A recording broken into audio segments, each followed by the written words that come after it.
My name is Don Dickson, and I want to thank you for joining me for another edition of our structure fishing workshop.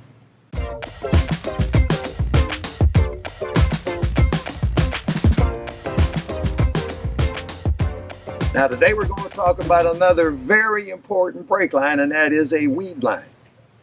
Now, most of my subscribers up there in the upper Midwest, fishing the natural lakes, and that also includes some Pennsylvania, upstate New York, but wherever you are, if you're fishing natural glacier type lakes, you have weed lines.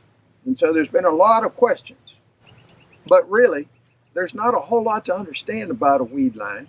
But we're going to cover what it is you need to understand. But once you get the picture about weed lines, you'll find out just how important they are to you in your fishing. Now, there's a few important things that you need to understand about a weed line. I think first and foremost is I want to encourage you to think in terms of a fisheye view. To begin this discussion, the good news is a fish can readily see a weed line. They're easy to spot, and they're easy to spot for you and me as well. Let me describe to you what I'm talking about a weed line. Basically what I'm talking about is where we have a wall of weeds that are growing to some of the deeper depths. Now, in all of our natural glacier lakes, we have weed lines, and the weeds will be growing to different depths. And what creates this occurrence is that the water color in some lakes is gin clear. And when you have gin clear natural lake, you have maximum light penetration, and you need light to grow weeds. So the clearer the water, the deeper your weeds are going to grow. In many cases up in the upper Midwest, I ran into weed lines that were 17 and 20 feet deep. So at least for now, let's just establish that the depth of your weed line will be dependent upon the color of the water in your lake. The clearer the water, the deeper the weeds will grow. But regardless of how deep your weed line is, it could be at 8 feet, could be at 10, 12, 14, 17, 20, it doesn't matter. The fish utilize these weed lines exactly the same way, regardless of the type of weed it is, regardless of how deep they're growing. Fish will use them in exactly the same way. So we're going to talk about how fish use these weed lines in their movements and migrations, what you and I can expect, and how to go about fishing. Now, sometimes you'll come across lakes that have a weed line that's really pretty shallow, let's say 5-6 feet.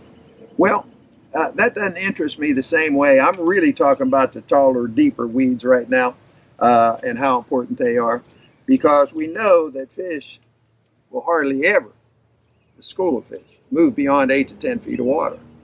So if the weed line in your lake is 4, 5, 6 feet, yeah, it could be important from a seasonal standpoint. But for the bulk of the season, I'm not too interested in that weed line or grass line. But I am interested in that one at 10 feet, 12 feet, 14 feet. I'm really interested in that one. And so are the fish. Now, how exactly do fish use the weed line, break line? That's what we're going to talk about.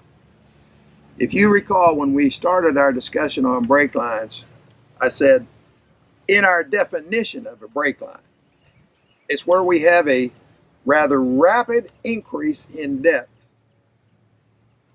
or, and this was the second part of that, or we have a rapid decrease in depth.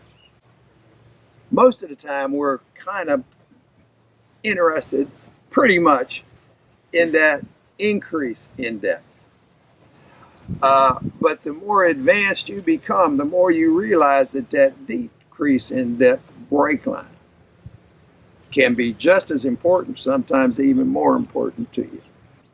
So when we talk about the weed line now, very important to understand. When fish move out of their deep water sanctuary zone, if the weather and water conditions allow that they get shallow enough to reach that weed line, break line, they will hit it at the base. Here I want to show you a side view of when the fish move up to a weed line. If the weather and water conditions allow that they move that shallow, whatever it is, 17 feet, 14 feet, 12 feet, if they move to the weed line, they will hit it at the base. Keep in mind now, fish are moving out of a deep water sanctuary. and they're seeing these targets, these breaks and break lines, as they move or migrate. And they can see that weed line really well. But when they move to it, they hit it at the base. They don't hit it up top, they hit it at the base. And many times will move along the base of that weed line as they utilize that weed line, break line. Now, the last time we talked, I referred to a break on the break line, because when fish move along any break line, including the weed line, they pause and eventually stop at a break on that break line. So we're going to have a whole discussion on breaks on the break line. But how these breaks occur in a natural lake where you have a weed line situation, I'm going to show you a top view picture here, pretty much what we're talking about. In this case, we're showing the fish look like they're hitting the end of a bar. And then they're going to move along this weed line. But here we have them moving down the right side of that bar. Let's say in your lake you got a 15-foot weed line. They're following along that weed line. Where are they going to pause? Where are they going to eventually stop? If it all looks the same. So we have to find something different along this weed line to concentrate our efforts. Where are the fish going to pause and stop? That's what we're looking for. Now, if you look at this diagram I've created first, it's following along this weed line, all of a sudden there's a little turnout on that weed line. It's what we refer to as a finger. That is a break on the break line. That's what we're talking about, a break on a break line. It's something that breaks up the uniformity of this weed line. A finger, a little turnout. Okay, the second spot we're showing along this weed line is the inverse of a turnout. We're following along that weed line, it turns out a little bit, that's a finger. But all of a sudden now we fall a little bit further and we see the inverse of that. We see it cut back in and back out, creating a little cut, a little pocket. Sometimes the fish will reach that spot and you'll find them right back up in that pocket, and they'll be limit out right there on the cast. And then we can follow this diagram a little bit further on down, and here we have a different type of weed. All of a sudden, it's one weed line all the way around the lake, and here there's just a little section of a different type of weed that's growing in that same area. It's a break on the break line. It's a change. It's something different. Now, lastly, as you follow that down in there, there'll be a complete pocket or little bay-like area where all of a sudden it starts to turn out and go back out into the lake. It's totally changing directions. You and I have to figure that 99.999% of the time the fish will not go beyond that point. That will stop the fish. They can become very active. They may move up that weed line. They may scatter back in the weeds. They may be way back in the weeds. But they're not going out that other direction. They're not going to do that.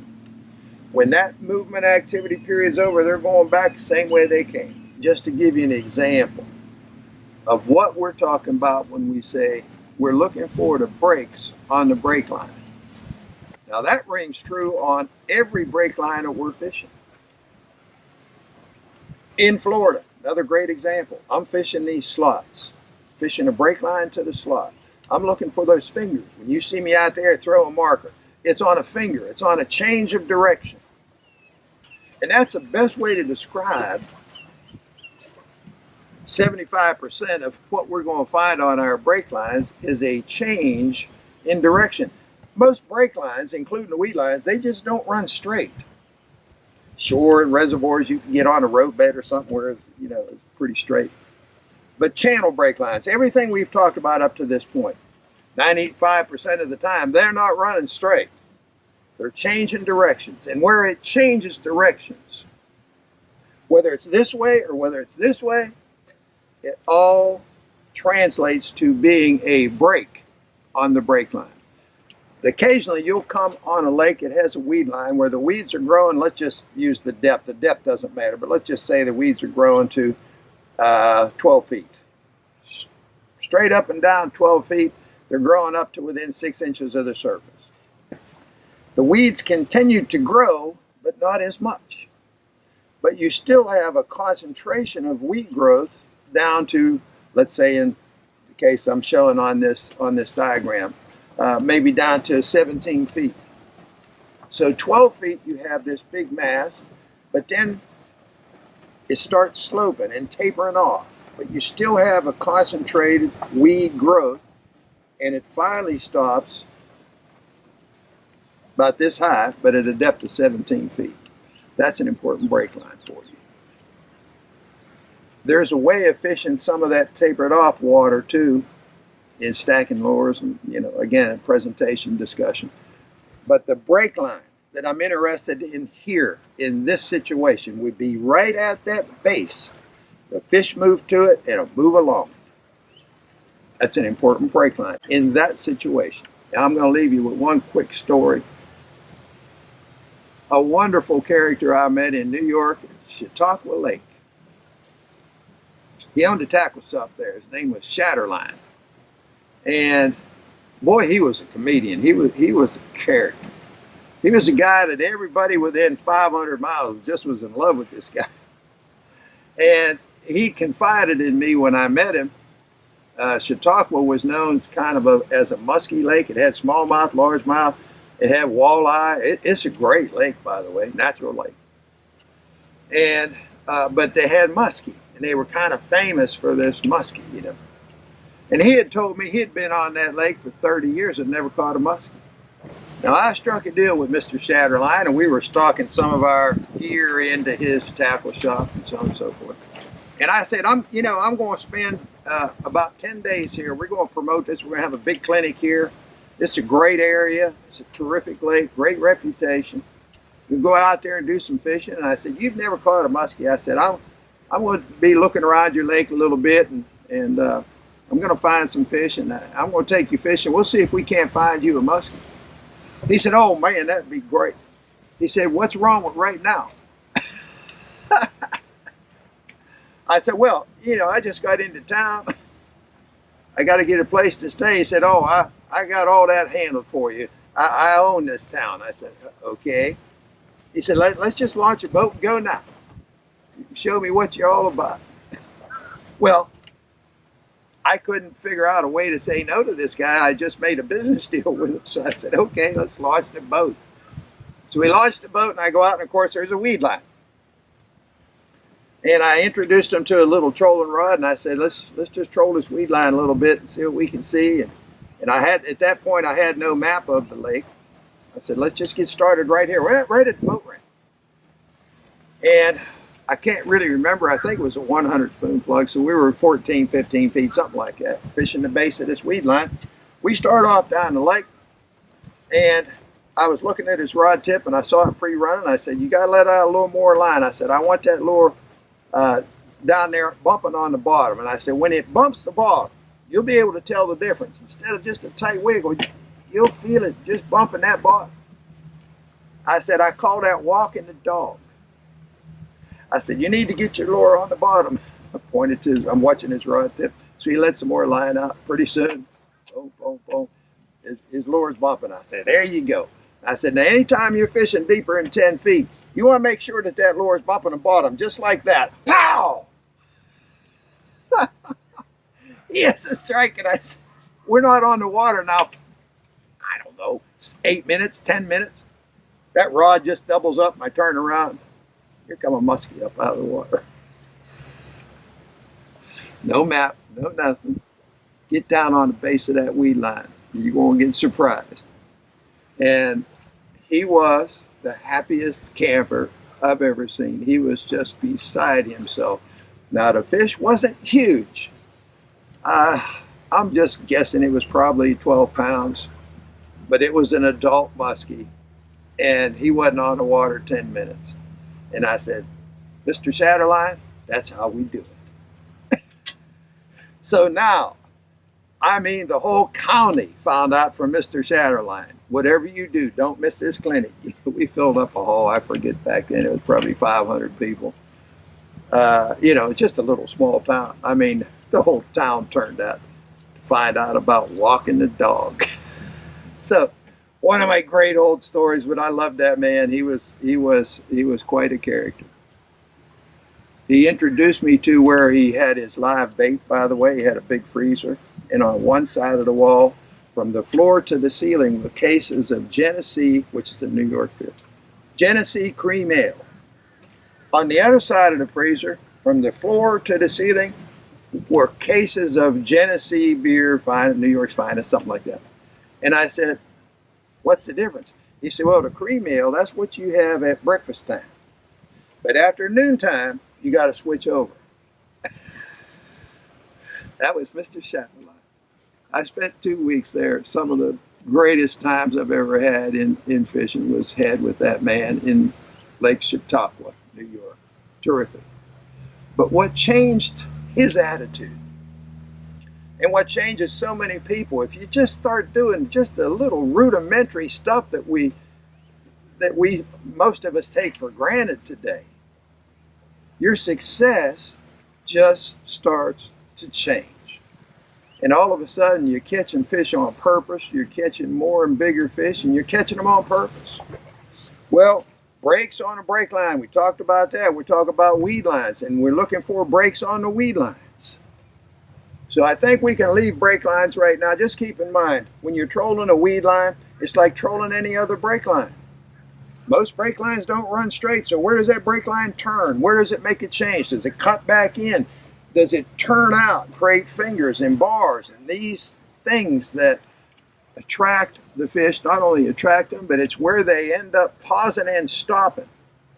So what am I trying to say here? I'm trying to get it out, and I'm not doing a good job of it. Let me try it again.